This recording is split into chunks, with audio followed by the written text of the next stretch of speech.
저녁 이 자리에 나오신 우리 성도님들을 주님의 이름으로 환영합니다. 주님께서 이 모습을 보시고 무슨 생각을 하실까 참 궁금합니다. 아마도 이방인이 당신을 사랑하여 불금이지 않습니까? 불금을 헌납하고 이 자리에 나와 당신의 말씀을 듣고 뜨겁게 기도하러 나온 이 모습을 보고 주님께서는 기뻐하시지 않을까 감히 생각해 봅니다. 참 기적 같은 일이죠. 우리가 복음을 듣고 교회에 나와서 하나님의 말씀을 듣고 있다는 건 기적입니다. 그런데 이 기적 같은 일이 있기까지 참 많은 어려움이 있었습니다. 복음이 우리에게 전달되기까지 참으로 많은 위기가 있었습니다. 우린 이거를 알아야 합니다. 그래야 우리가 누리고 있는 복음을 더 소중하게 생각할 수 있습니다. 오늘 우리가 읽은 마가복음 역시 엄청난 위기 가운데 기록된 책입니다. 어떤 위기가 있을까요? 표면적으로는 하나님 나라의 붕괴입니다. 우리가 읽는 성경은 복음서를 시작으로 사도행전과 바울서신, 여러 목회서신을 거쳐 요한계시록까지 이어집니다. 그래서 복음서가 기록된 이유에 대해서 딱히 궁금해할 이유가 없습니다. 별 대수롭게 생각하지 않습니다. 왜냐하면 바울 서신이 말하는 그 복음을 전달하기까지의 내용이 바로 복음서 아닌가 이렇게 생각하곤 합니다. 예수님의 공생의 활동과 십자가의 죽음과 부활, 그리고 제자들에게 지상 명령을 하시면서 전도하라 하시고, 그리고 그것이 흘러가서 교회가 세워지고, 그리고 마침내 하나님 나라가 도래하는 이야기로 우리는 생각하고 있습니다. 그렇기 때문에 복음서가 쓰여진 이유에 대해서는 우리가 딱히 궁금해하지 않습니다. 사도 바울의 십자가 죽음과 부활을 사도 바울이 전한 예수님의 십자가 죽음과 부활을 설명하려면 당연히 복음서가 있어야 되겠거니 생각합니다. 그런데 재밌는 사실은 복음서는 사도 바울의 편지보다 약 20년 정도가 늦게 기록되었다는 사실입니다. 통상 바울 서신이 AD 50년에서 60년대 기록되었으며 가장 최초의 복음서인 마가복음은 AD 66년에서 73년 사이에 기록되었습니다. 성경의 순서와 달리 바울 서신이 먼저 작성되었고 그 다음 복음서가 기록되었습니다. 그럼 이제 우리는 물어야 하는 겁니다. 왜 복음서를 기록하였는가? 왜 이 물음이 중요하냐면 당시 복음서는 교회를 위해 쓰였다는 것입니다. 그렇다면 이 교회들은 사도 바울이 전하고 그리고 그 전도자들이 전한 복음의 내용을 이미 다 알고 있습니다. 예수님이 누구인지 예수님의 행적조차 다 알고 있는데 왜 굳이 마태, 마가, 누가, 요한은 예수님의 행적을, 예수님 이야기를 수집하고 편집하여 하나의 글로 만들었는가? 이것을 우리가 알아야 합니다. 왜냐하면 그 당시 마태, 마가, 누가, 요한에게는 교회에게 새로운 해석을 들려줘야 할 책임이 있었기 때문입니다. 그동안 그들이 전해 들은 이야기에서 새로운 의미를 성도들에게 들려야 할 의무가 있었기 때문입니다. 오늘 우리가 읽은 마가복음 최초의 복음서라고 했습니다. 이 마가복음은 마태와 누가복음이 형성되는데 엄청난 영향을 주었으며 심지어 어떤 학자들은 물론 소수의 의견입니다만 요한복음은 마가복음의 주석이라는 말을 할 정도로 굉장히 의미 있는 복음서입니다. 그렇다면 아까부터 계속 이어진 질문, 왜 마가복음이 기록되었을까요? 대부분 신약 학자들은 AD 66년에서 73년까지에 이뤄진 유대 로마 전쟁을 그 이유라고 설명합니다. 성서학자 리처드 오슬리는 본래 북부 팔레스틴 지역은 봉기가 잦은 지역이었다고 합니다. 로마에 1차 토벌된 지역이라고 설명합니다. 기본적으로 유대 민중들은 로마에 대해서 반감을 갖고 있었습니다. 그러던 중에 그것이 점차 쌓여가고 AD 66년 로마 총독의 횡포가 심해져 그동안 골마왔던 상처가 터진 것입니다. 결국 유대인들은 로마에 반란을 일으키게 됩니다. 처음에는 12군단을 격퇴하여 그들의 군기를 빼앗는 등 여러 전투에서 승리하고 꽤 괄목할 만한 성과를 거뒀습니다. 하지만 결국 로마는 약 8만 명이 되는 5개의 군단을 예루살렘으로 파견하였으며 치열한 전투 끝에 결국 AD 73년 유대 반란은 진압되었습니다. 이 과정에서 그토록 아름답다고 평가받던 헤롯의 성전, 예루살렘 성전이 파괴되었으며, 그리고 모든 교회의 정신적 구심점이었던 예루살렘 교회가 무너졌습니다. 사도행전을 살펴보면 예루살렘 교회는 모든 교회의 중심이었습니다. 게다가 그 교회를 이끌고 있는 사도들은 기둥이라고 칭할 정도로 그들이 가지고 있는 상징성은 어마어마했습니다. 하지만 유대 로마 전쟁으로 이 모든 것이 무너졌습니다. 예루살렘 교회는 뿔뿔이 흩어지게 되었습니다. 학자들은 바로 이것이 복음서가 작성된 동기라고 이야기합니다. 성전과 주님이 피로 세우신 교회의 본진이 몰락했습니다. 마태, 마가, 누가, 특히 마가에게는 이것을 설명한 책임이 있었습니다. 이 몰락의 충격을 설명해야 했습니다. 하나님이 세우신 새로운 이스라엘, 이 새로운 이스라엘이 로마에 의해 다시 파괴가 되었다. 이것을 어떻게 받아들여야 되는가? 하나님이 부활하심으로 죽음이 정복되었다고 우리는 믿고 있었는데, 그 죽음의 왕국이 다시 생명의 왕국을 무너뜨린 사건을 우리가 어떻게 봐야 하는가? 마가는 이 충격에 대한 답을 예수님의 삶에서 찾았습니다. 그 전까지 바울의 편지에서 알 수 있는 바, 바울이 강조하던 것은 십자가의 죽음과 부활이었습니다. 그의 편지를 살펴보면 예수님의 삶은 거의 언급되지 않으며, 십자가의 죽음과 부활로 인해 죽음이 마침내 정복되었다는 그 승전가가 들려올 뿐입니다. 이제 우리는 예수님을 믿음으로 이방인이건 유대인이건 상관없이 하나님의 백성이 되었으며, 죽음이 우리를 더 이상 구속하지 못한다. 이것이 바울 선포의 핵심이었습니다. 그런데 이건 승전가입니다. 승전가. 그래서 다시 찾아온 죽음의 세력의 공격을 설명하는 데는 조금 부족했나 봅니다. 그래서 마가는 그 답을 예수님의 공생애에서 찾습니다. 왜냐하면 십자가의 부활까지 가는 예수님의 삶은 고난이었기 때문입니다. 바울에게 복음의 내용은 예수께서 십자가에 달려 돌아가시고 부활하셨다는 단 하나의 사건이었습니다. 이로 인해 예수님을 구주로 믿기만 하면 우리 같은 이방인도 하나님의 자녀, 하나님의 백성이 될 수 있는 자격이 주어지게 되는 것이었습니다. 그러나 마가복음을 주의 깊게 읽어보면 마가에게 있어서 복음이란 이런 단편적인 선포가 아닙니다. 예수님의 삶 전체라는 것을 알 수 있습니다. 우리 함께 마가복음 1장 1절의 말씀을 읽겠습니다. 하나님의 아들 예수 그리스도의 복음의 시작이라. 아멘. 마가는 십자가의 죽음과 부활이라는 이야기만을 복음으로 상정하지 않습니다. 십자가의 죽음과 부활에 이르기까지 예수님의 삶 전체를 복음이라고 선포했던 것입니다. 왜냐하면 그때 당시 유대 로마 전쟁으로 인한 상처를 치유할 메시지는 예수님의 삶에 있었기 때문입니다. 그렇다고 오해하면 안 되는 게, 마가가 바울에게 반기를 드는 것이 아닙니다. 바울이 전한 복음을 자신의 삶에서 의미를 찾도록 한 것입니다. 이 당시에 필요한 메시지는 영광의 신학이 아니라 고난의 신학이었기 때문입니다. 마가는 분명히 예수님을 하나님의 아들로 인정합니다.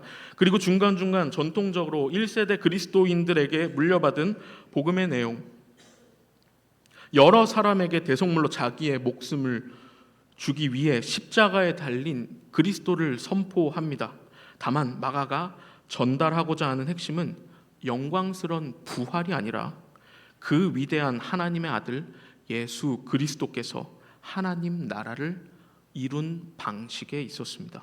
그 방식은 충격적이게도 그 능력 많던 예수님이 비참하고 힘없게 십자가에 달려 죽어야 하는 그것이었습니다.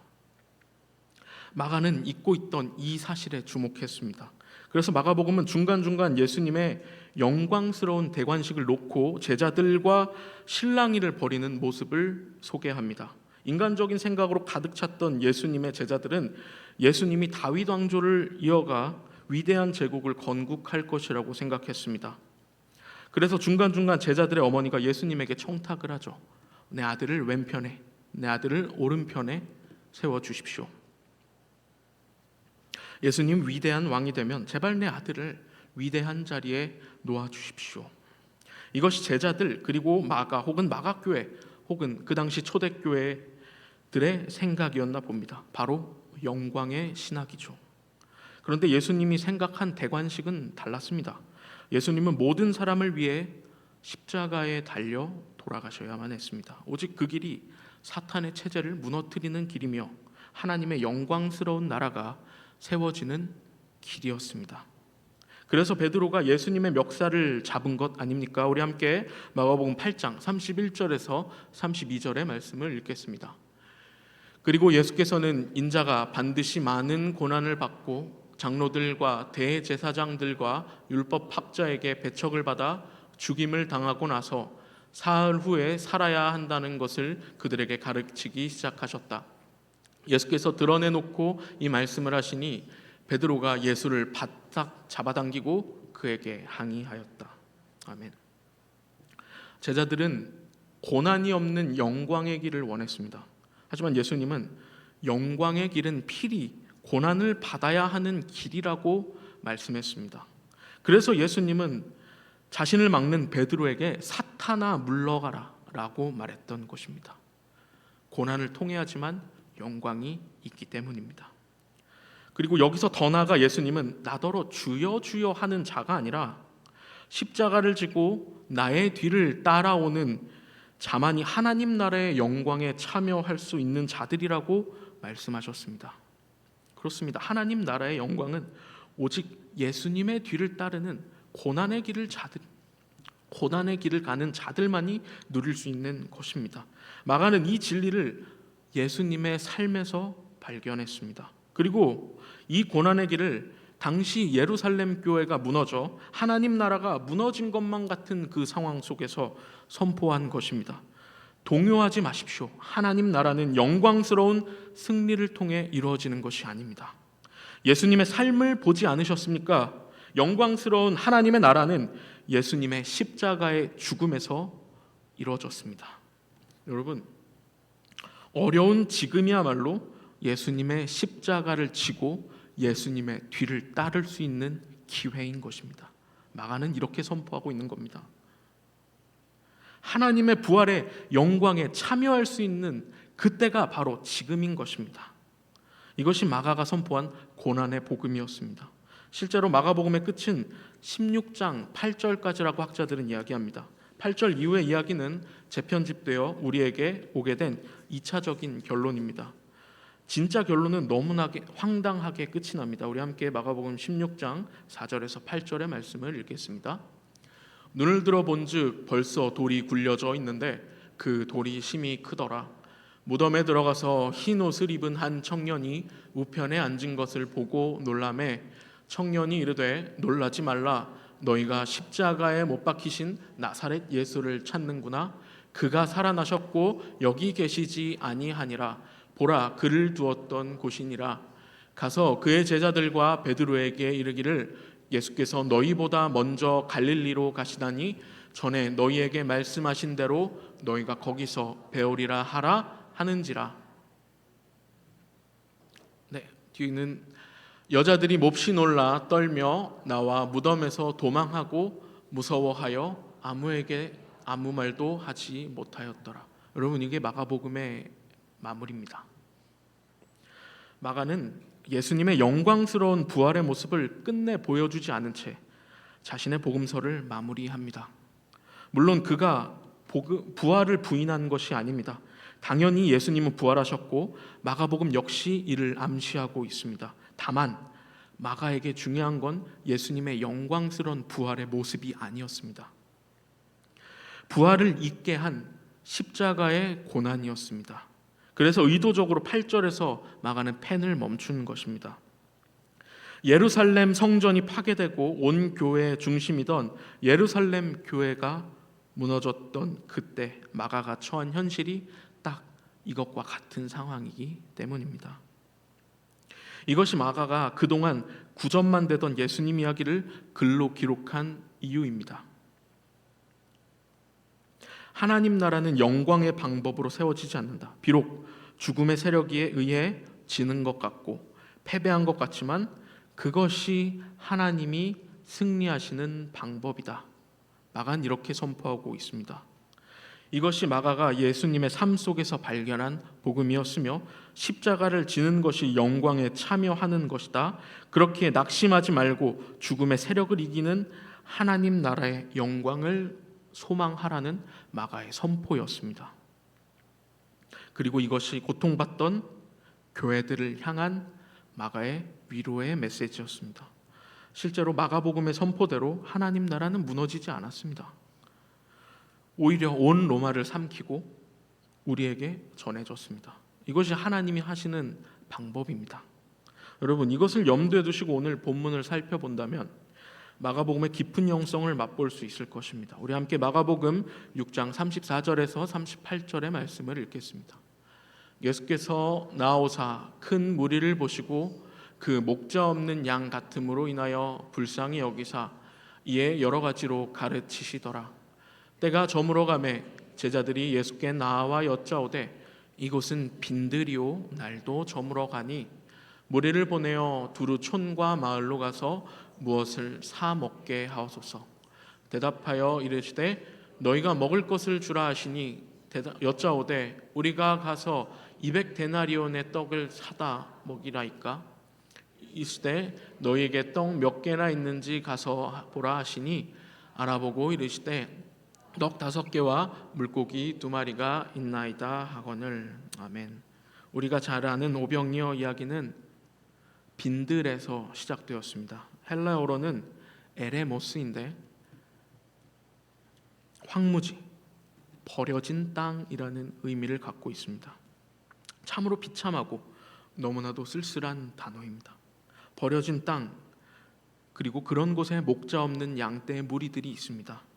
마가는 이들을 보는 예수님의 감정을 우리에게 전달해 줍니다. 불쌍히 여기사. 참으로 비참한 땅에 참으로 비참한 사람들이 모여 있습니다.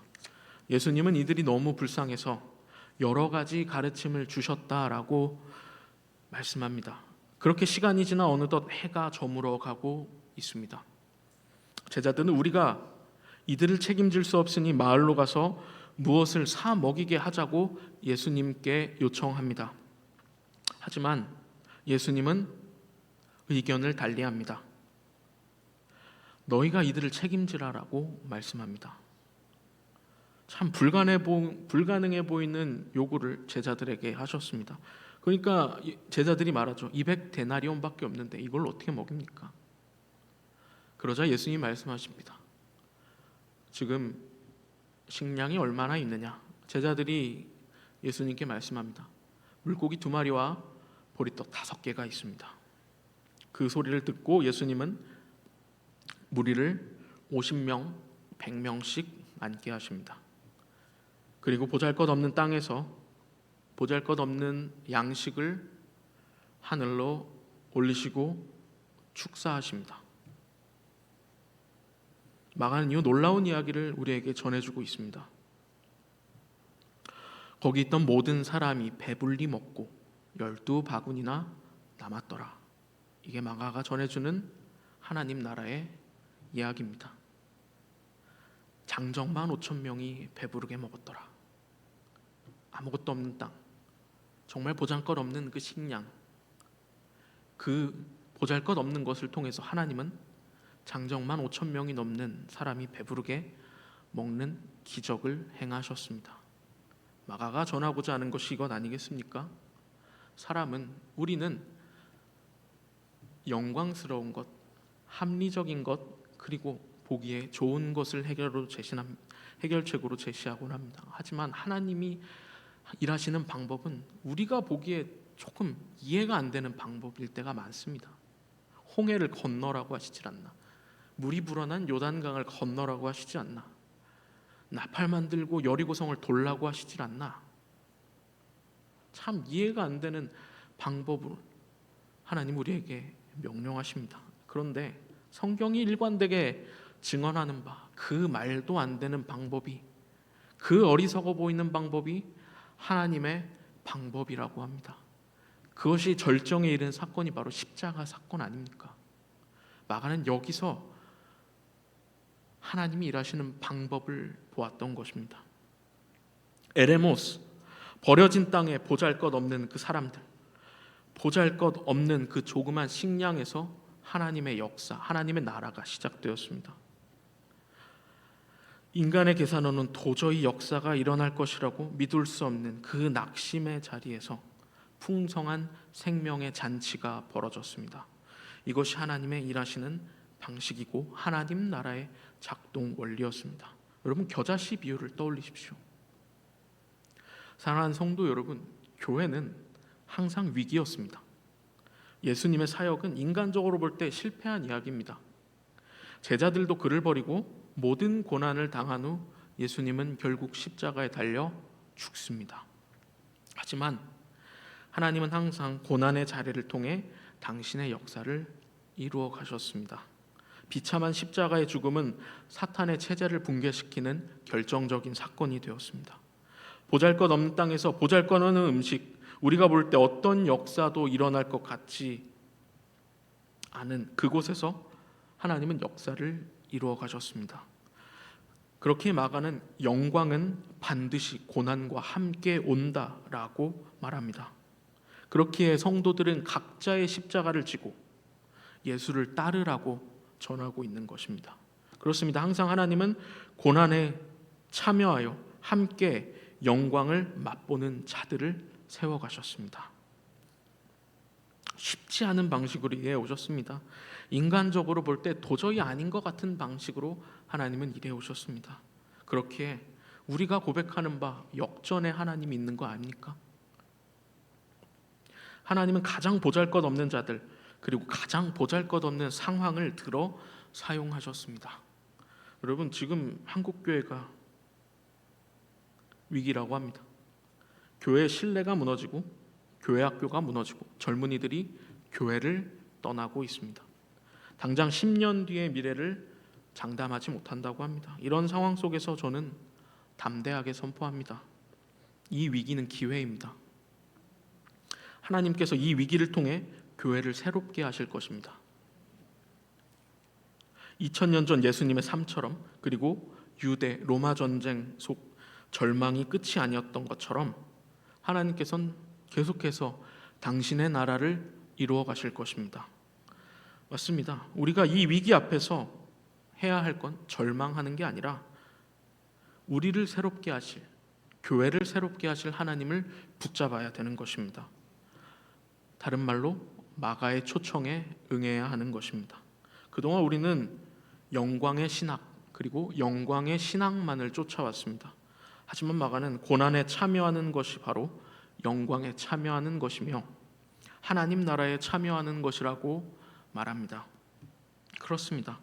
사랑하는 성도 여러분, 이 위기는 우리가 그동안 섬겨온 영광이라는 우상을 버리고 다시 고난으로 돌아가는 복된 하나님의 초청입니다. 드디어 우리는 예수님의 십자가를 질 수 있게 되었습니다. 예수님의 뒤를 따를 수 있게 되었습니다. 고난의 길로 들어갈 수 있게 되었습니다. 그리고 진정한 하나님 나라를 맛볼 수 있게 되었습니다. 그러니 낙심하지 마십시오. 하나님께서는 늘 그랬듯 이 위기를 통해 우리를 새롭게 하실 것이고 우리가 상상하지 못한 방식으로 하나님 나라를 이루어 가실 것입니다.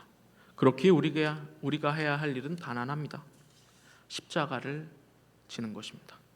주님께서 하실 것을 믿고 우리가 가진 물고기 2마리와 보리떡 5개를 주님 앞으로 드리는 것입니다.